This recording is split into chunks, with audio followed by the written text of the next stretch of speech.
আসসালামু আলাইকুম, hello everyone, সবাই কেমন আছেন? আশা করছি ভালোই আছেন। আজকে আমি বানাবো মোমো, আর খুবই নর্মাল সিম্পল টাইমে বানাবো। এই জন্য এখানে রসুন কুচি, মরিচ কুচি, পেঁয়াজ আর এখানে চিকেন কিমা নিয়েছি। এর সাথে আরও কিছু মশলা ঘরোয়াভাবে অ্যাড করব, যেমন সয়া সস, জিরার গুঁড়া, ধনের গুঁড়া, হলুদ আর লবণ। তো চলুন রান্না শুরু করি।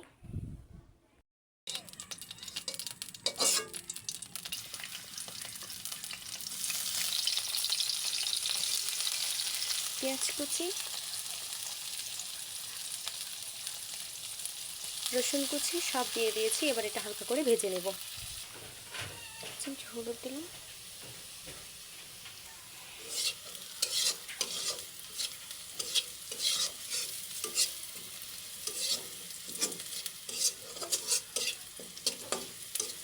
ব্রাউন হয়ে আসছে। এবার মাংসগুলো দিয়ে দেব।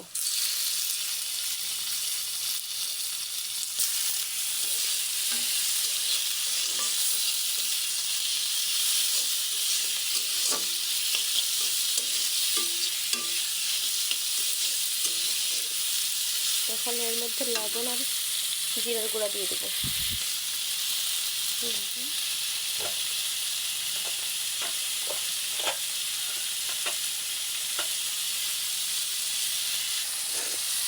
জিরার গুঁড়া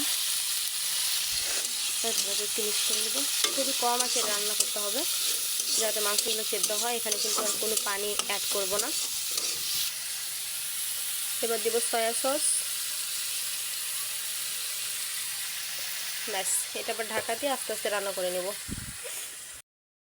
এখন আমি মোমো মেকারে মোমোগুলো রুটিগুলো বানিয়ে নেব। এটা কিন্তু কালাই তৈরিরও মেশিন, আবার মোমোরও মেশিন, দুইটাই। এখন আমি লেচিটা এখানে দিলাম, আর এটা ধরে জোরে ঠাসা দিতে হবে, খুব জোরে। এখন দেখি কেমন হলো। বাহ, হয়ে গেছে। এই একটা একটা করে সব আমি এরকম করে রুটি বেনে নিব।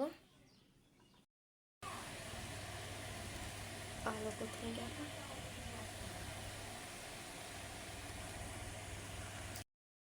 আমার প্রত্যেকটা রুটি বানানো হয়ে গেছে। আমি একটা একটা করে এখন মোমো বেনে নিব এই পুরগুলো দিয়ে। এই মাংসগুলো দিলাম, ঠিক আছে। এবার আমি আস্তে আস্তে মুড়ে নেব।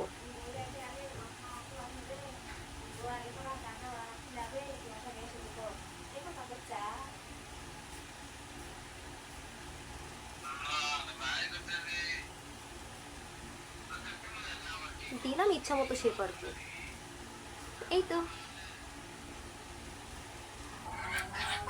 অবশেষে আমার মোমোগুলো শেপ দেওয়া হয়ে গেছে। এখন এটা সেদ্ধ করে নেওয়ার পালা। ফাইনাল প্রসেসিংয়ে চলে যাই, চলেন। বসিয়ে দিয়েছি, এবারে ঢাকনা দিয়ে ঢেকে দিই।